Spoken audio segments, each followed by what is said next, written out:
Assalamualaikum warahmatullahi wabarakatuh. Perkenalkan, nama saya Andi Muhammad Kram, NIM 09105804230116. Di sini saya ingin menjelaskan tentang lingkungan internal.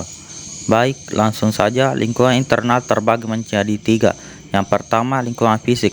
Lingkungan fisik mencakup berbagai faktor yang mempengaruhi aktivitas dan kehidupan dalam suatu wilayah berdasarkan aspek geografis dan sumber daya.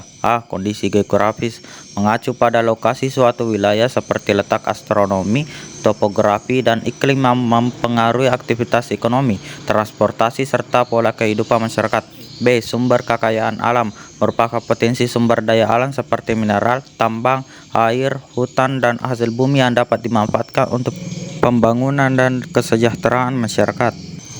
C. Kondisi demografi berkaitan dengan jumlah penduduk, distribusi usia, tingkat pendidikan, kesehatan, dan migrasi yang mempengaruhi kebijakan pembangunan. D. Lingkungan sosial, interaksi antara individu atau kelompok dalam masyarakat yang mencakup nilai, norma, adat istiadat, dan tradisi.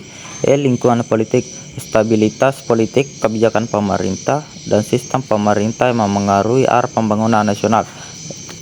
F. Lingkungan sosial budaya, aspek kebudayaan, agama, dan nilai-nilai tradisional dalam masyarakat yang membentuk identitas bangsa. G. Lingkungan perlindungan dan keamanan, berkaitan dengan jaminan rasa aman bagi masyarakat, baik dari ancaman eksternal seperti perang maupun internal seperti kriminalitas. 2. Lingkungan sosial. Lingkungan sosial lebih berfokus pada interaksi antar individu dan kelompok dalam konteks hukum, budaya, dan keamanan. 1. Lingkungan politik, pengaruh sistem politik terhadap kehidupan sosial seperti kebijakan pemerintah yang berkaitan dengan kesejahteraan masyarakat. 2. Lingkungan sosial budaya, kehidupan bermasyarakat yang dipengaruhi oleh budaya, tradisi, dan nilai sosial yang berkembang.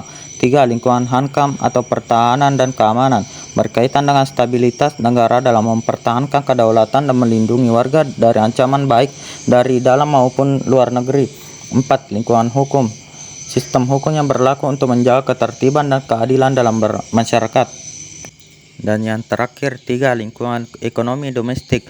1. Sumber daya migas, meliputi minyak bumi dan gas alam yang menjadi komoditas utama dalam perekonomian, terutama sebagai sumber energi dan divisi negara. 2. Sumber daya non-migas, potensi di luar migas seperti pertanian, perikanan, kehutanan, dan industri yang juga memberikan kontribusi besar pada ekonomi nasional. 3. Sumber daya pajak, pendapatan negara yang diperoleh dari berbagai jenis pajak seperti pajak penghasilan, PPN, dan bea cukai untuk membiayai pembangunan dan pelayanan publik. Baik, itulah yang bisa saya sampaikan. Terima kasih. Wassalamualaikum warahmatullahi wabarakatuh.